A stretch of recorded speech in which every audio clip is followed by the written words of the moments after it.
Okay, beta. Yesterday, we have done up to question number beta 4. Now we have to do question number 5. A part. Let us discuss कि हो सकता है possible कि नहीं हो सकता. For that, beta. सबसे पहले question 5 A part. हाँ जी. Is it possible to have a regular polygon with measure of each जो है एक्सटीरियर एंगल 22 डिग्री?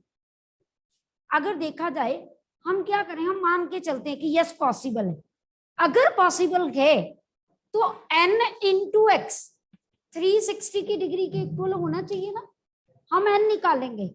अगर n फ्रैक्शन में आ गया तो क्या ये पॉसिबल है? नो, क्योंकि साइड्स कभी भी फ्रैक्शन में नहीं होती. तो दैट मीन्स यहां पर अकॉर्डिंग टू क्वेश्चन मेरे पास जो है मैं क्या करूंगी, मेरे पास एंगल कितना दिया हुआ है 22 डिग्री की. लेट एक्स जो है 22, तो n इंटू 22 360 और n की वैल्यू 360 बाय 22. कटिंग करके कितना आया 180/11. अब ये कटिंग नहीं हो सकता है ना. which is fraction, therefore not possible. Reason क्या दोगे? as sides are always in natural number. Okay no, कोई फायदा ही नहीं, नीड ही नहीं. डेसिमल में भी कभी साइड्स होती है, फ्रैक्शन वाला हमेशा डेसिमल में ही आता है, तो कोई नीड ही नहीं. ओके आपकी मर्जी है बाकी. ठीक है, चलिए कम टू नेक्स्ट बेटा, B part. Now come to B part है. हाँ जी, in the B part what is written, you just see. Can it be an interior angle of a regular polygon y और y naught? कहता कि क्या ये interior angle हो सकता है. उसमें भी क्या करेंगे according to question, n into X जितना भी एंगल है वो क्या होना चाहिए n माइनस 2 इंटू 180 डिग्री. यही होना चाहिए ना फॉर्मूला. लेट x कितना दे दिया 22, तो n इंटू 22 ये ओपन कर ले 180n माइनस 360. हाँ जी, इसको इधर ले आते हैं, इसको इधर ट्रांसपोज कर देते हैं.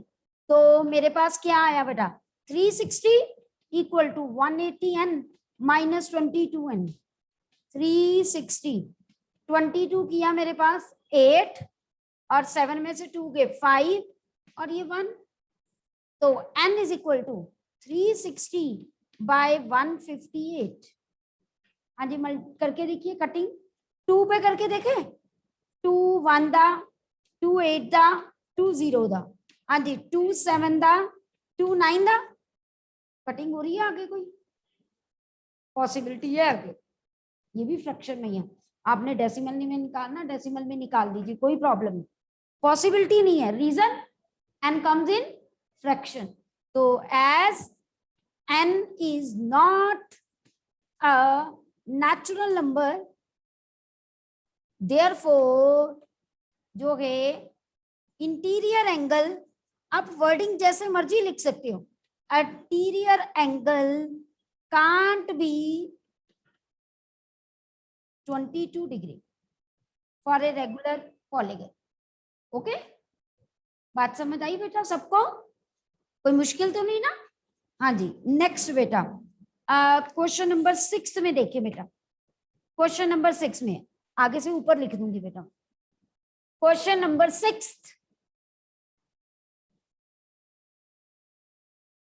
हाँ जी, क्वेश्चन नंबर 6 में बेटा क्या है देखिए, what is written here, what is the minimum interior angle possible for a regular polygon y और y नॉट. उसने क्या कि हम जो है मिनिमम इंटीरियर एंगल कितना रख सकते हैं कि हमारे पास जो है एक रेगुलर पॉलीगन बने। अब बेटा हमारे पास जो है अगर हम देखें, सबसे पहले रेगुलर पॉलीगन के लिए मेरे पास n होना चाहिए, है ना। और उसने मेरे पास जो है मिनिमम इंटीरियर एंगल की बात की, तो nx इज इक्वल्स टू मेरे पास n-2 इंटू 180 होता कि नहीं होता, क्योंकि सारी साइड्स बराबर है। अब आप मुझे सोच के बताइए हम कैसे सोचे कि ये वैल्यू मिनिमम आई। हाउ वी थिंक, एक मिनिमम एंगल निकालना है रेगुलर पॉलीगन का कम से कम, तो हम क्या सोचें, दैट मींस n भी मेरे पास मिनिमम होना चाहिए कि नहीं होना चाहिए। अब n मिनिमम क्या होता है 3, क्योंकि एक पॉलीगन में हम मिनिमम n क्या लेते हैं 3 लेते हैं, तो हमने क्या किया let n is equals to 3। जब मैंने 3 लिया 3x 180, x is equal to 180 by 3, that is 60 degree for minimum value.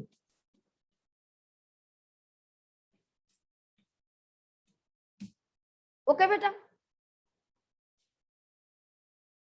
Check कीजिए जल्दी कि क्लियर हो गया हमने क्यों ऐसा किया, just to evaluate the minimum. Okay जी, क्लियर, क्योंकि लीस्ट वैल्यू लेनी थी। लीस्ट वैल्यू तभी निकल सकती है अगर हम n को भी क्या कर दें मिनिमम कर दें। तो हमें पता है हम 2 साइडेड फिगर कभी नहीं होती। आपको याद होगा जब मैंने पॉलीगन कराया था, मैंने आपको कहा था n हमेशा हम 3 एटलीस्ट हमारा 3 होना चाहिए, उससे बड़ी जितना बढ़ाते जाओगे एंगल बढ़ता जाएगा उसके अकॉर्डिंग। तो हमें मिनिमम के लिए n को क्या करना था मिनिमम लेना था, तो वो मिनिमम कितना होता है 3 होता है। समझ आ गई बेटा बात, चलो आगे। अब नेक्स्ट उसने पार्ट क्या दिया है, what is the maximum exterior angle possible. हाँ जी यस अंशिका, वेट बेटा, यस अंशिका बेटा। मैम इस क्वेश्चन में हमने n को नंबर ऑफ साइड्स तो x को क्या लिया है,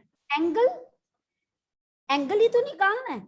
उसने कहा एंगल मिनिमम कितना हो सकता है, x हमेशा एंगल होता है फॉर्मूले में, n हमेशा नंबर ऑफ साइड्स होती है बेटा, ऑलवेज हम उसको चेंज नहीं करते, n always represent number of sides, x angle होगा, तभी तो number of sides into angle, तभी वो एंगल के टोटल एंगल के इक्वल आता है ना इंटीरियर के, और उसका फॉर्मूला होता है n-2 इंटू 180। ओके बेटा, यस मैम। गुड। अब आगे देखिए बेटा, इसी क्वेश्चन पे डिपेंड है अगला।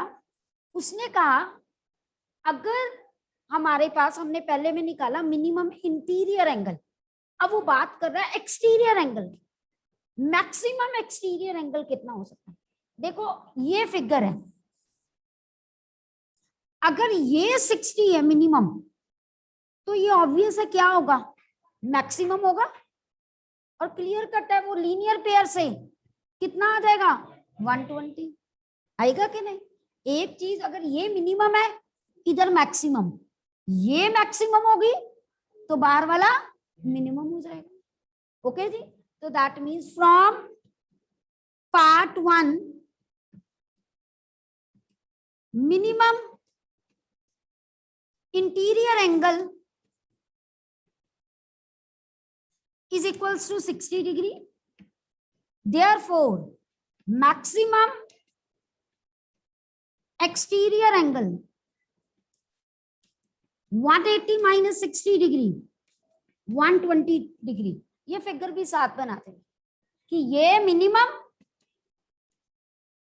तो this should be maximum. Okay जी, मेक दिस फिगर। ये संशिका बेटा,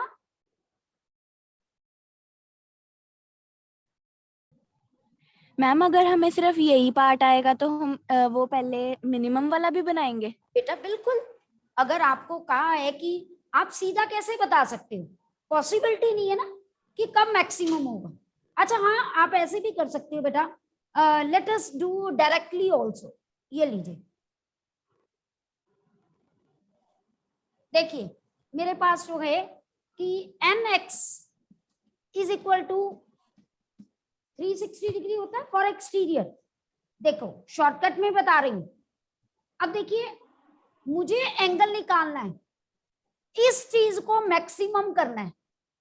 ये मैक्सिमम कब होगा? जब नंबर ऑफ साइड्स क्या होंगी?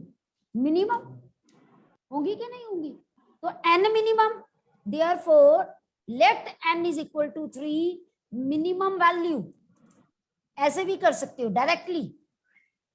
तो जब मैंने 3 पुट की, 3x 360 डिग्री के इक्वल, तो x कितना आ गया? 360 by 3 120 degree. We can do by this method also. अगर आपको लगता है कि उससे लंबा हो जाता है अंशिका, तो हम डायरेक्टली ऐसे भी बता सकते हैं कि दो चीज का मल्टीप्लाई कांस्टेंट रहना चाहिए। सिंपल सी बात है। मेरी एक कॉपी की कॉस्ट मान लो 20 रुपीज है।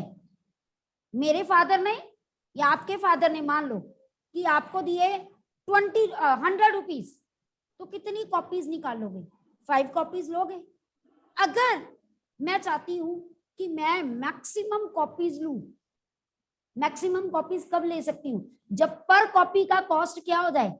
कम हो जाए, क्योंकि पैसे तो मुझे 100 ही मिलने हैं। तो मैं क्या करूंगी? मैं नंबर ऑफ कॉपीज अगर ज्यादा इंक्रीज करना चाहती हूँ, दैट मीन्स मुझे क्या करना है कि कॉस्ट वो लेनी कॉपी जिसकी कॉस्ट क्या हो? कम हो, क्योंकि मल्टीप्लाई करके वो 100 रुपीज ही बनना चाहिए। Same here. बात समझ आई सबको? कोई डाउट तो नहीं बेटा यहाँ किसी को? दोनों तरह से समझ आ गया? क्लियर अंशिका बेटा? Okay yes ma'am, thank you. Okay चलो बेटा, नाउ कम टू नेक्स्ट बेटा।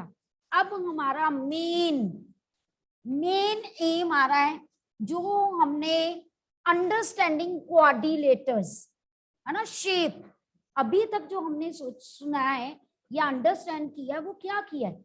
जस्ट हम लोगों ने एंगल की प्रॉपर्टी को पढ़ा, इंटीरियर एंगल की प्रॉपर्टी को पढ़ा, एक्सटीरियर एंगल की प्रॉपर्टी को पढ़ा। पढ़ा कि नहीं पढ़ा? अब हम क्या स्टडी करेंगे? Shape of A quadrilateral. कैसी शेप हो, कैसे करते हैं, क्या होता है। Okay, let us discuss. अब देखिए बेटा, हम सबसे पहले यहां लिखेंगे काइंड्स ऑफ क्वाड्रिलेटर। इतना मुझे पता है, क्वाड्रिलेटर की कितनी साइड्स होती हैं? 4। Very good. क्वाड्रिलेटर मतलब 4 साइडेड फिगर। ओके जी। अब देखिए सबसे पहले ट्रापीजियम। First is ट्रापीजियम। मैं एक ही बार सारी इसकी प्रॉपर्टीज बताऊंगी, एक ही में, बुक में अलग अलग एक्सरसाइज में ही है, हम एक ही बार करेंगे ताकि हमें उसके बारे में प्रॉपर नॉलेज हो। अब quadrilateral with 2 sides parallel and 2 sides non-parallel is known as a trapezium. A quadrilateral with 2 sides parallel, A, B, C, D. पहली प्रॉपर्टी है 2 sides parallel। मैं पैरेलल को ऐसे 11 करके लिखूंगी ताकि आपको पता चले। ओके, कौन सी पैरेलल है sides?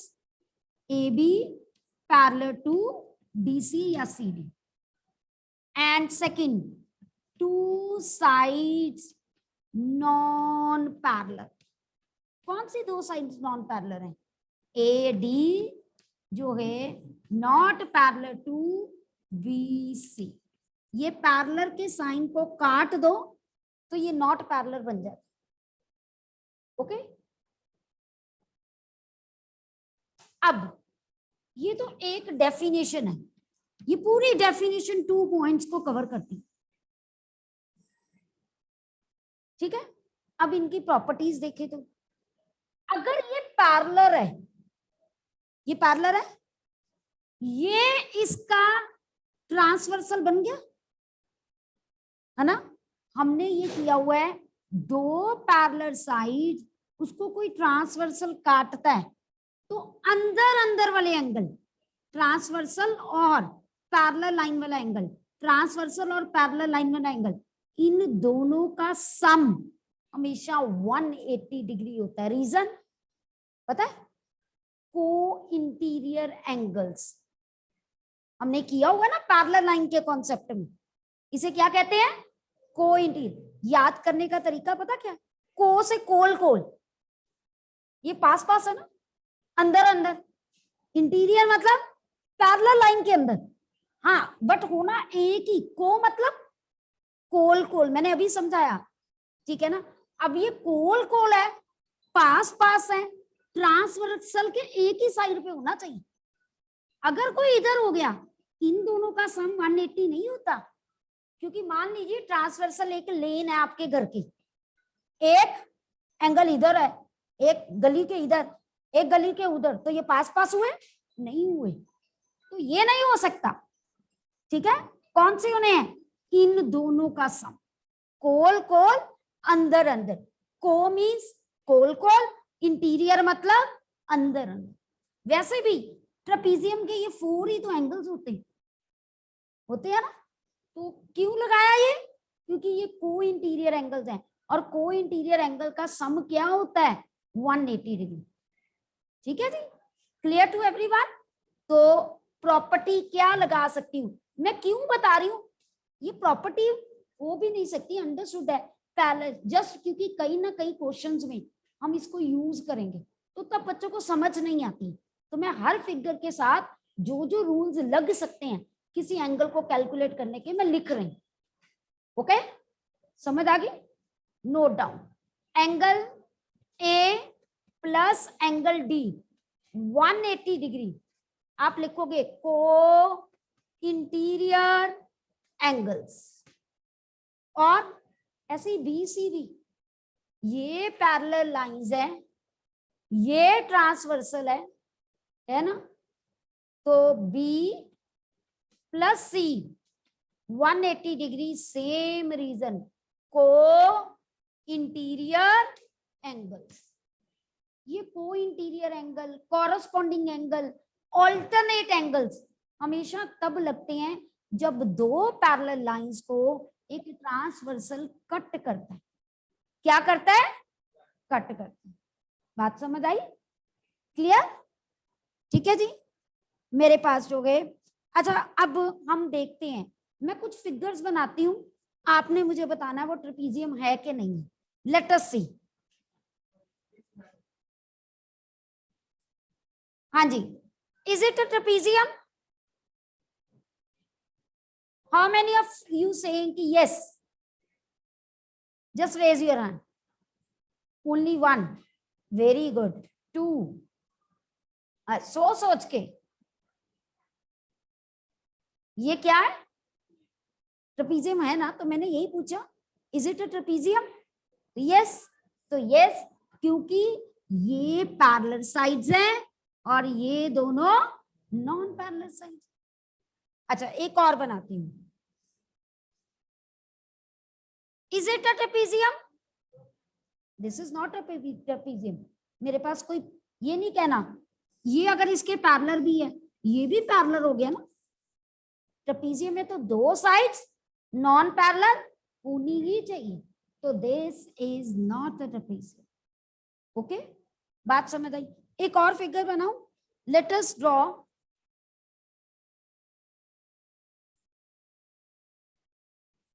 Is it a trapezium? Yes, ये पैरेलल हो गई, ये क्या हो गई? नॉन। मैंने फिगर को टर्न कर दिया। Late us see. हाँ जी, ऑनलाइन स्टूडेंट, सी इट बेटा, this figure, this is a trapezium. ये पैरेलल साइड्स, ये नॉन पैरेलल। बहुत बार ऐसा हो सकता है एमसीक्यू टाइप में 4 फिगर्स बना दी और आपसे पूछा गया इज इट ट्रेपीजियम और नॉट, तो आपको पता होना चाहिए। यहां पर इन दोनों का सम 180, इन दोनों का सम 180। पैरेलल जहां होंगी, ये ट्रांसवर्सल, ट्रांसवर्सल, कोल कोल, इंटीरियर इंटीरियर। बने कि नहीं? याद कर लेना पड़ेगा। को कोल कोल, इंटीरियर अंदर अंदर, याद हो जाएगा। दोनों कंडीशंस होनी चाहिए। इन दोनों का नहीं ले सकते, ये पास पास नहीं है, इंटीरियर है बट को नहीं है, ठीक है ना? तो that can't be, the sum can't be equal to 180 for trapezium. समझ आ गई बेटा? क्लियर? चलिए बेटा नेक्स्ट जो है मेरे पास kite, second kite.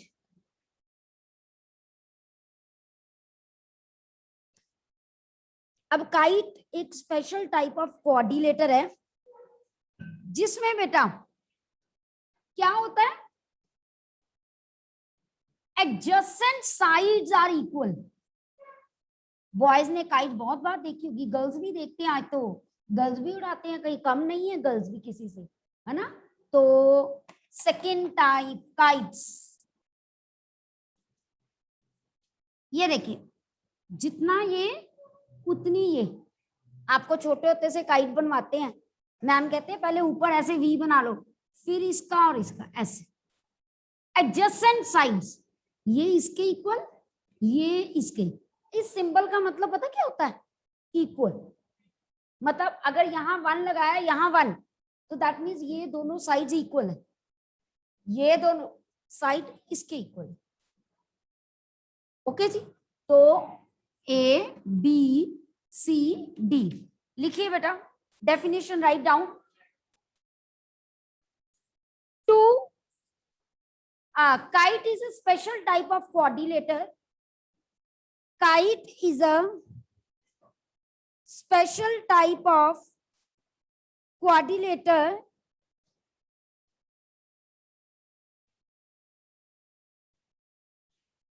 whose exactly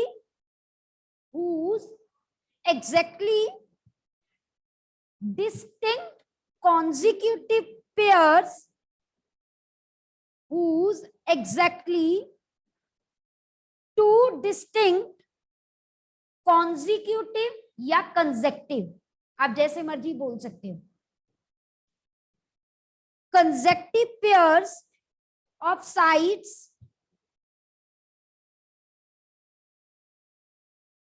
are of equal length, are of equal length.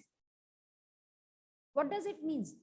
Two distinct consecutive pair जो है, ये एक पेयर, ये एक pair, two consecutive distinct pair are of equal length.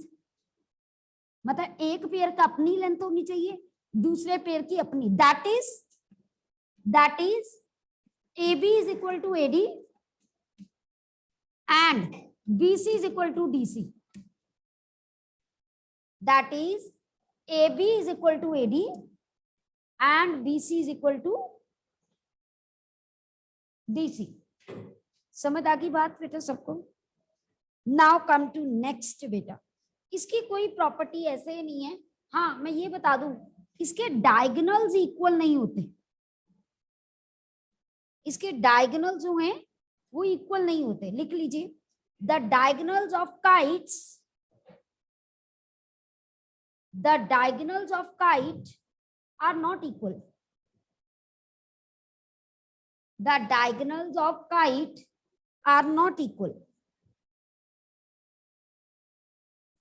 अच्छा कुछ फिगर्स बनाए, लेट अस सी कि मेरे पास हो गए।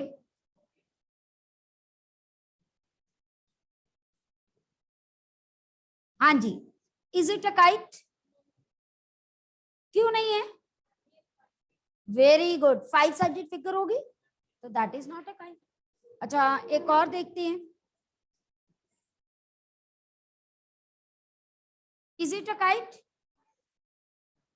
क्योंकि यहाँ एडजेसेंट साइड इक्वल नहीं है, ना ये इसके इक्वल, ना ये इसके इक्वल, ना हाँ यहाँ ऑपोजिट साइड्स इक्वल है। एडजेसेंट तो नहीं है ना, कंसेक्टिव पेयर्स साथ साथ वाली, ठीक है ना, वो इक्वल नहीं है। तो this is also not a kite, this is also not a kite. Okay जी, क्लियर? अच्छा एक बना दें,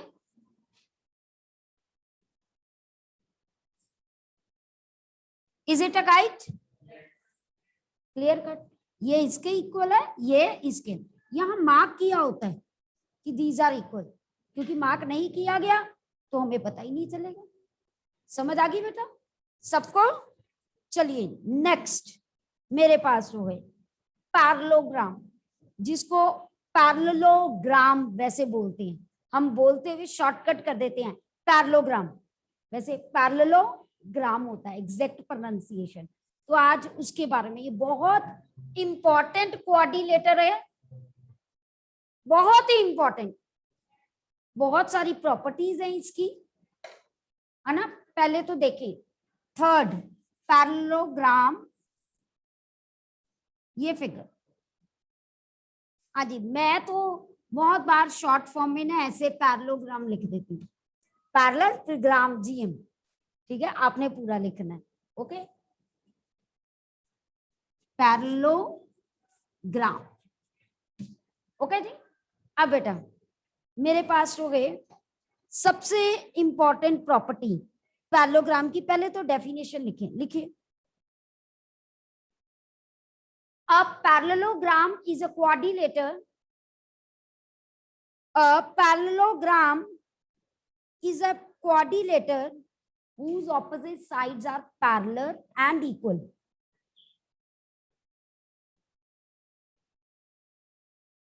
Whose opposite sides are parallel and equal.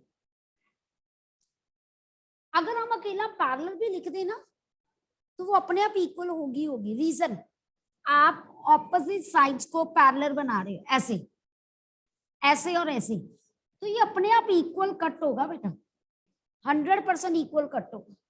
इसीलिए बुक में वो पहले देता है a parallelogram is a quadrilateral whose sides are parallel.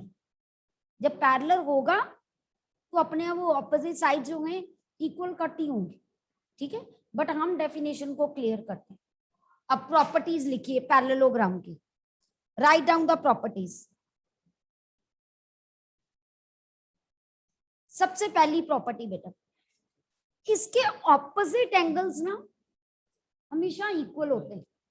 आप क्या करोगे घर जाके, एक पेज पे फिगर बनाओगे पैरेललोग्राम की और डी से मेजर करना, जितना एंगल ये होगा ना उतना एंगल ये होगा, और जितना एंगल ये होगा उतना एंगल ये होगा। Write down properties. First opposite, पहले वो भी लिख देते हैं, opposite sides are equal and parallel, मैंने ये भी लिख दिया। दैट इज, अगर मैं इसको लेबल कर दूं A B C D, A B parallel to DC and AD parallel to BC and AB, let me show you, wait, yes Prableen, yes मेरा बेटा। Ma'am, please repeat the definition due to internet problem. I was not. Okay. A parallelogram is a quadrilateral.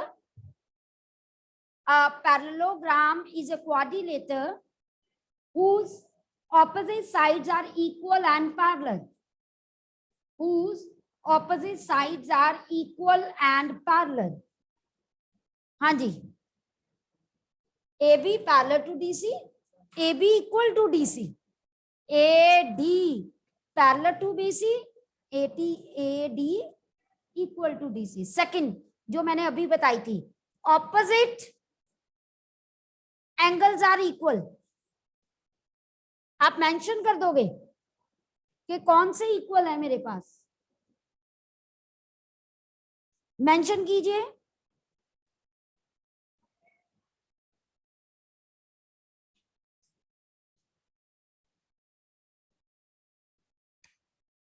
हाँ जी, opposite angles are equal, कौन कौन से, angle A equal to angle C, angle B equals to angle D.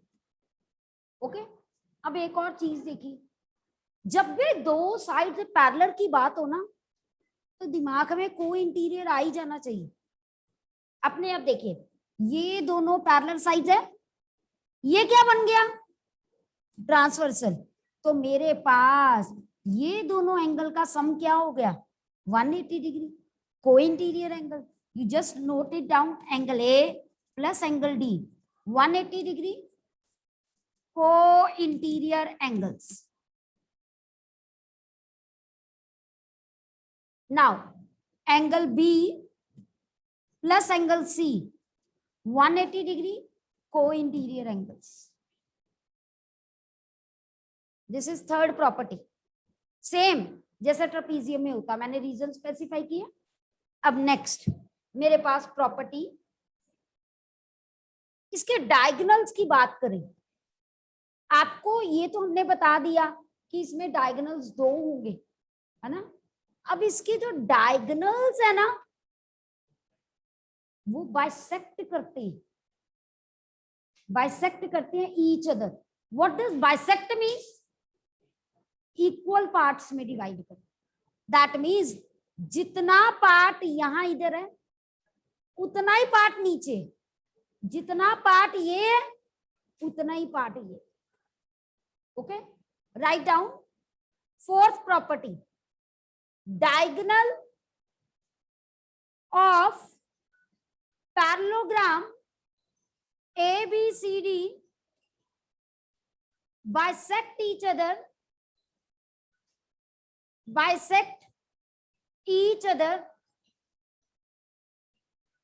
that is, अब इसको origin मान लो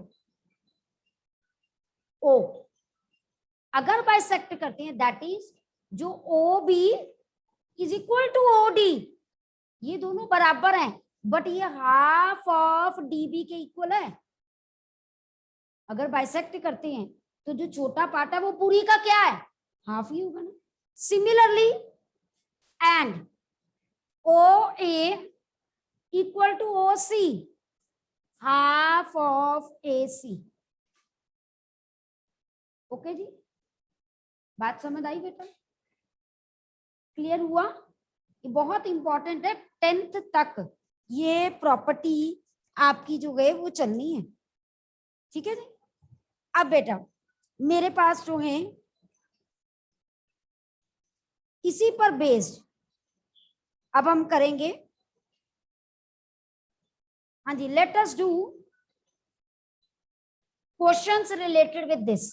अब ना इसी पे बेटा पेज छोड़ देना जहां तुम ये सारा लिख रहे हो ना, यू लेफ्ट द पेज, ताकि अगले भी जो क्वाड्रिलेटर्स की प्रॉपर्टीज है इन्हीं पे आए। कम से कम 2-3 पेजेस छोड़ दो, आगे जितने भी क्वाड्रिलेटर कराऊंगी, रेक्टेंगल, स्क्वायर, रोम्बस, तो सारा कुछ यहीं पे मिले आपको इकट्ठा। Okay, 3-4 page you can left, अगर एक्स्ट्रा भी बच गया उस पर रफ काम कर लेना। ओके, तो let us now do the question number बेटा, that is example related with this on page 48,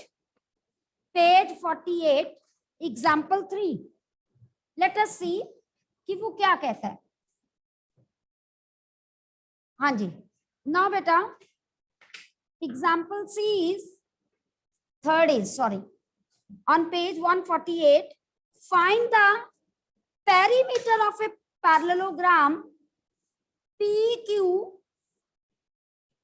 RS। और यहां पर बेटा मुझे फिगर में ये 12 और ये 7 सेंटीमीटर दिए। पहले तो आपको ये पता होना चाहिए पेरीमीटर का मतलब क्या है। What does perimeter means? अगर मैं कहूं इस रूम का लेंथ इनटू ब्रेथ, नो, वो तो रेक्टेंगल की होती है। मैंने yes, that is sum of all sides, boundary. सबसे पहले आपके माइंड में ये होना चाहिए, पेरीमीटर बाउंड्री होती है, एरिया अंदर का पार्ट होता है। पेरीमीटर बाउंड्री, आपके रूम का पेरीमीटर देखना है तो आप एक साइड पे स्टार्टिंग पॉइंट देख लो, मेयरिंग इंची टेप से मेजर करो और बाउंड्री को मेजर कर दो, दैट इज बाउंड्री। पेरीमीटर आपसे कोई पूछे that is the length of the boundary. Area जो अंदर होता है, एरिया निकालने के लिए हम दो क्वांटिटीज को मल्टीप्लाई करते हैं डिपेंडिंग अपॉन वो शेप कैसी। रूम की शेप या तो रेक्टेंगल होती है या स्क्वायर। मतलब अगर मैं सिर्फ फ्लोर की बात करूं, शेप तो क्यूब एंड क्यूबाइड की तरह होती है ना। बट अगर हम मैं फ्लोर की बात करूं कि जब भी आपके घर में मान लो कंस्ट्रक्शन चलनी हो और ये कोई पूछे कितनी टाइल्स लगनी है फ्लोर पे या कितना मार्बल लगना है, तो आपको उस टाइम पे क्या दिमाग में आना चाहिए कि उस रूम के फ्लोर का एरिया कितना है। अगर वो रेक्टेंगल है तो L इंटू बी करते हो, अगर स्क्वायर है साइड मल्टीप्लाई साइड कर लो, वो आपका आ गया जो है फ्लोर का एरिया। फिर आप एक टाइल का एरिया निकाल लोगे, ठीक है, और टोटल रूम के फ्लोर के एरिया को एक टाइल के एरिया से डिवाइड कर दो ना, आपको ये पता चल जाएगा कितनी टाइल्स लगनी। कभी देखना वो जो लेबर भी आती है, मतलब लेबर एजुकेटेड नहीं होती, बट वो कहाँ से निकालती है, वो पूछती है। आपके पेरेंट्स कभी भी किसी लेबर से बात कर रहे हो ना, टाइल लगाने वाले से, तो वो क्या पूछेंगे कि हाँ जी बताओ जी कितने बाय कितने का रूम है, तो पापा बोलते हैं 7x9 का जी, है ना। तो वो 7x9 फुट, वो कहता है 36 स्क्वायर फुट हुआ। अच्छा जी टाइल कौन सी लगानी है, 1x1 की लगानी है, 2x2 की लगानी है, 2x3 की लगानी है। मान लो वो कहते हैं 2x3, मैंने तो बड़ी लगानी है, तो 36x6, तो दैट मीन कि आपका जो है 6 टाइल्स लगेंगी बड़ी बड़ी, जिससे आपका नीचे फ्लोर कवर हो जाए। They calculated such type of thing. वो हमारा मैथ्स टोटली रियल लाइफ से कोरिलेट हो। तो ऐसे ही पेरीमीटर कोई पूछे, मान लो आपने ना सिर्फ एक वायर लगानी है, एंट्री वायर की उधर से स्टार्ट ऑफ द रूम से, और घूम के वापस आनी है, एसी की वायर लगानी है, तो वो बाउंड्री पे लगानी है, तो वो क्या पूछेगा आपसे, पेरीमीटर पूछेगा, ठीक है ना। पाइप डाल के अंदर, तो वो पेरीमीटर, वो आपसे एरिया नहीं पूछेगा। तो यहाँ आपको क्लियर होना चाहिए हम बाउंड्री पे लगा रहे हैं कि हम अंदर एरिया की फिलिंग करें, तो तभी हमें पता चले। Okay, we will complete this on Monday. Okay, ठीक है जी, गुड बाय मेरा बेटा।